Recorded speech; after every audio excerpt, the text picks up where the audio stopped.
Well, it wasn't as harsh as many had feared. Saskatchewan mostly managed to avoid sweeping tariffs from President Trump that he is imposing around the world. But the official opposition in our province says it's a wake-up call. Meanwhile, the consumer carbon tax is gone. The province says it will no longer collect the industrial carbon tax. And of course, the federal election campaign is heating up. So where does all of this leave Saskatchewan? Well, our public affairs panelists will surely have some thoughts. Dale Richardson is principal at Earnscliffe Strategies in Regina. Jack Saddleback is a professional speaker in Saskatoon, and they both join us right now. Good afternoon, Dale. Hello. And good afternoon, Jack. Hey, Dotsy. So let's start with the tariffs. Peter, just on the we always do. Just on the summer job, are things not going that good here at CBC that you need to look for a Neilberg summer job? One of our panelists complained about what the job I was doing, and it wasn't Jack Saddleback. So no,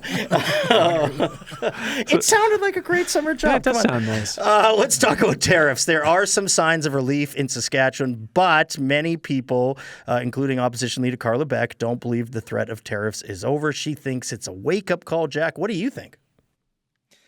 You know, I really do want to be upset with Trump, but at the same time, he is giving me the best salt and pepper glow up as I am growing grays by the day. And I do agree with Beck that this is not necessarily the end of the tariffs. Our province of Saskatchewan has a great relationship, as, you know, I will give credit to the Sask Party for being able to invest in those relationships, getting chummy with those individuals. But that's not going to save us at the end of the day. We will eventually have another round of these seesaw tariffs. Are they going to happen? Or are they not going to happen? How are they going to happen? And it's a thing that's going to be down the line. And I honestly think that we have to be on our toes. Dale, what can you do while you're on your toes? I mean, we talked in the past about, a contingency plan, those kind of things, or, having a fund set aside. What can you do if this is a wake-up call, as the opposition says? Well, I mean, first and foremost, I think you do what Premier Scott Moe was doing this week. He was on another trade mission overseas. He was in Germany, London today. I think he was there. And that is what is, first and foremost, what's needed to be done is if the U.S. is not a trading partner to us anymore, or not a reliable one at least, this province needs to be finding new trading partners. And for the Premier to be going overseas, as we've talked about a number of times on this show, that is what he should be doing. And, I think that this is an opportunity for people in this province. If you love this province, if you appreciate the industries that we have here, send a letter to the Premier or to his government or just to anybody that works in government and say, thank you for the work that you are doing in the face of these American tariffs to find new markets for the goods and for the products and the goods that we make and that we take out of the ground in this province. Because without doing that, it might be trouble coming up here. In a statement yesterday, Premier Moe said it appears Canada's, quote, coordinated, strong, and measured response essentially saved the day. But, Dale, it wasn't totally coordinated with Alberta's Premier Danielle Smith, making controversial trips to the United States, unlike the Premier, not just about trade missions. She's been to fundraisers, with Ben Shapiro, places where they are joking about Canada being a Sillery country, talk of annexation, which Premier Moe defended Premier Smith, saying that she is one of the strongest advocates we have in Canada. What are your thoughts on that? Yeah, I mean, I maybe wouldn't confuse the outcomes with the tactics, although maybe some of Premier Smith's tactics, the ones you've just outlined, I don't agree with. I really don't agree that the Saskatchewan government, as Jack said there, has been chummy with the Americans. I've heard nothing of the sort. I haven't heard anything from our government about being okay with the 51st state comments, and quite the opposite, frankly. So I don't totally agree with what Premier Smith has done, but based on yesterday, and it's not 100% good news. There's still 10% tariffs on steel and aluminum, potash, which is a huge industry in this province, of course. So we're not out of the woods yet for sure, but I think yesterday was a lot better than people thought it was going to be. Jack, I don't want to get too down the Alberta rabbit hole, but, Premier Smith was on the right-wing media company Breitbart and urged Trump officials to put tariffs on pause because the levies were helping the Liberal Party to the detriment of the Conservatives. How much do you think the federal election is influencing decisions right now? Ooh, there's a very fine line with what Smith had done, and I'm glad that other folks within the political realm have been able to see that her moves and what she is doing is not good for quote unquote like right wing politics. In fact, it's kind of sullying what is happening within Canada, and it certainly is affecting the way that people are viewing Alibi, the Conservative Party, as well as other right wing based parties, and for the most part, that's kind of good news when you look at the polls and the way they have started to shape up with the Liberals specifically. Unfortunately, it hasn't necessarily translated to, let's say, NDP or even the Green Party, but the Green Party itself, no tea, no shade. They're kind of in their own little realm of their own. Love them, love what they do, but it's a full spectrum. And what she is doing, Smith, certainly has affected the way folks are looking at this election. And I think quite rightly, she's one of the best moves that has come out of Canadian politics for this particular election. Dale, do you think the federal election currently happening right now is affecting Saskatchewan's decisions at all? That's a good question, Peter. I mean, maybe. I really think, though, that if the Conservatives were the current government, Pierre Poilievre was the prime minister, I mean, I think that the Saskatchewan government and Scott Moe, I think that they would still be doing what they have been doing for a long time now. And again, we've talked about this on previous shows, that the premier going overseas and finding new trading partners or working with existing ones, and his cabinet doing the same thing, that is something that has been ongoing for many, many years. But no, I think it's probably it's turned out to be an interesting time with the election going on at the same time as all this.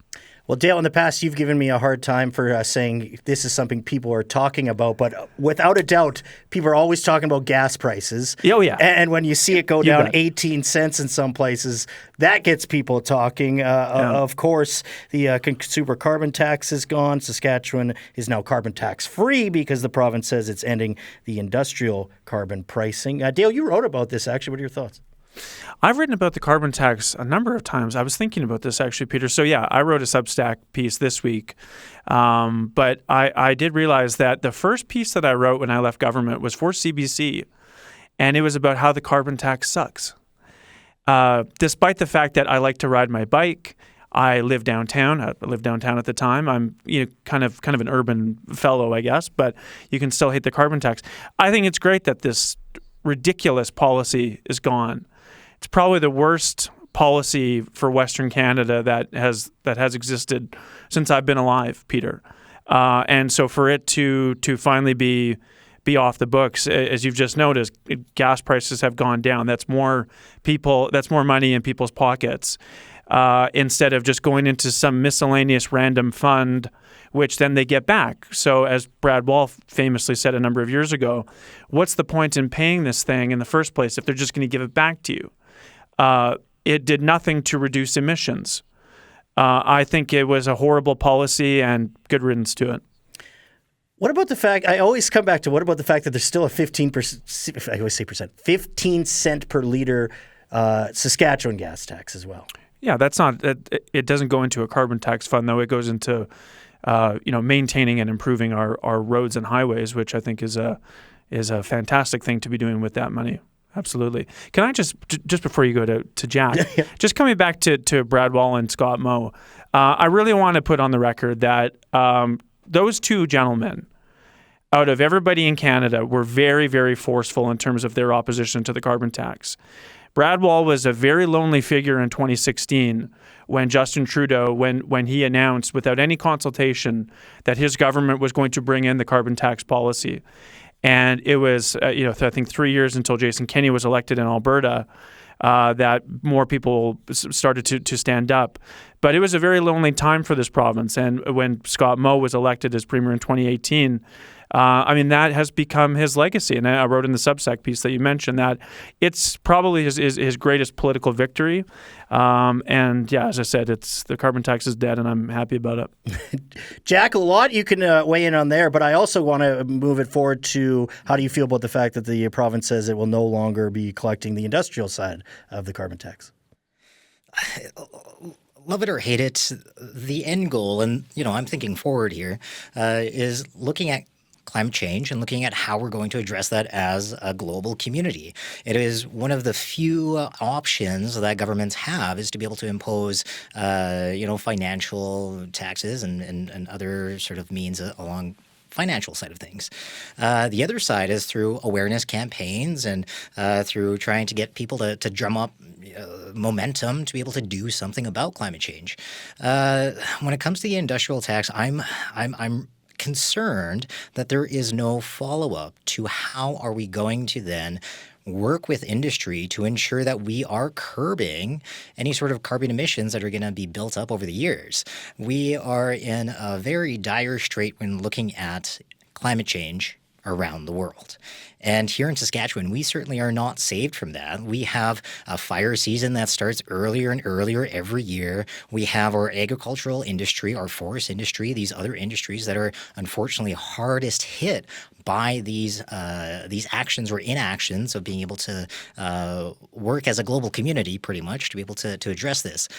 So the industrial carbon tax is just like one point to that larger discussion. What I really want to be able to see is this government start to do something about it and start to have realistic conversations with industry about curbing or addressing environmental concerns. Well, Jack, let me ask you about that, and Dale, I'll give you a chance to respond after. Do you feel, Jack, that Saskatchewan's essentially given up addressing climate change in a meaningful way right now? Well, Peter, that's two sides to that coin here, because we have all of this other stuff that's happening. I mean, you look at the tariffs going on, you look at the federal election going on. There's a lot that's happening, and I feel for even folks who are in the government right in this moment, who are policymakers who may not have thought about the long-term goals of environmental climate change, that it may have just gone off the side of the desk. But we cannot let that happen. We have to start addressing these issues, as we've seen with rising temperature rates, with fire seasons, with so many other unfortunate environmental factors that come into play. Dale, do you think this has become less of a priority, or do you still see things that the government's doing in a meaningful way to address environmental concerns? I've never bought into the belief that a one policy kind of taxation policy is going to be the magic bullet that solves the climate change crisis in the world. And environmental experts would agree with you. Yeah, 100%. So, the government, I can't recall what year it was, maybe 2019, they introduced their plan instead of the federal carbon taxes. Climate resilience was the name of the Prairie resilience, yeah. Prairie, yes, thank you, Peter. And that put it encouraged companies to focus on tech instead of taxation. So, I just think that this idea that if there's no carbon tax, that companies in this province, big or small, that they're not doing anything, and we know that the opposite is true. And again, any form of carbon tax in this country and in this province is bad. All right, we only got about 3 minutes to talk federal election, but the good part is you guys will be back on April 17th, I hope, just before we head to the polls. At the moment, it doesn't appear to be unfolding the way the Conservatives had expected. The Liberals are leading in the polls. But of course, Saskatchewan is usually blanketed in blue. Dale, I want to ask you, does it matter if all the MPs in a province are in an opposition party in the case that it has been the past two federal elections? In terms of what exactly, Peter? In terms of getting anything done, does it matter if a Saskatchewan has 14 Conservative MPs? Do you think that would influence a Liberal government to overlook our province and not listen to their concerns? I mean, that has certainly been the case in the past. There was a Liberal member of Parliament couple of years ago when they did the carve out in Atlantic provinces for home heating oil on the carbon tax. And she said, well, if people don't like that, then maybe they should vote Conservative, which is one of the dumbest things I've ever heard any politician say in my life. I mean, that is not exactly endearing to people in Western Canada when they hear that. But you know what? People vote for who they want to win. They vote for their own self-interests. If this province goes blue, at least almost entirely, that will be because the Liberal Party for the last 10 years, under Justin Trudeau and now under Mark Carney, that party has not been friendly to this province. And we've just talked about the carbon tax at length. There's a whole host of other policies that are leading people in this province to voting Conservative over and over and over. Just because an election seems to be going the one way, I think it's unlikely that it's gonna turn out differently. Jack, any thoughts just on that or what you're watching in terms of the federal election here, specifically in Saskatchewan? I think the polls actually might surprise us this time around. We're in a completely different landscape than it was in prior elections. A whole new global shift is taking place. And with that global shift, and Carney now at the helm of this Liberal Party that's running for re-election to be the ruling party here in Canada, I think that the people of Saskatchewan are going to consider what that looks like for them on the ballot. We have seen Liberal seats here in our province before. We have had voices in the House of Commons before. However, we've also had more of an NDP sort of fit within the House of Commons. So what that looks like over this next few weeks, it's going to get a little spicy. I think we're in for a very fascinating time in our province. And the folks who have consistently voted Conservative, maybe they'll see something new. I'm maybe looking a little too far ahead already, but Dale, just if it is a Liberal government once again, do you think that influences the province's direction at all? Or is it just they don't care who's in the federal government? It depends on what the new government does, of course, right? If it's a Liberal government and, it could be the Conservatives as well. But what the new government does in terms of policies and how those policies affect this province, that will factor heavily. If there is a continuation of a carbon tax in some kind, somehow, can guarantee you Scott Moe will be running to the press room at the Ledge and talking about that, as he should be. So it all depends on what the parties do if they win. Jack, Dale, thanks so much. Thank you, Peter. Thanks a bunch. Can't wait to have them back. April 17th. We'll have a lot of federal election stuff to talk about then, that's for sure.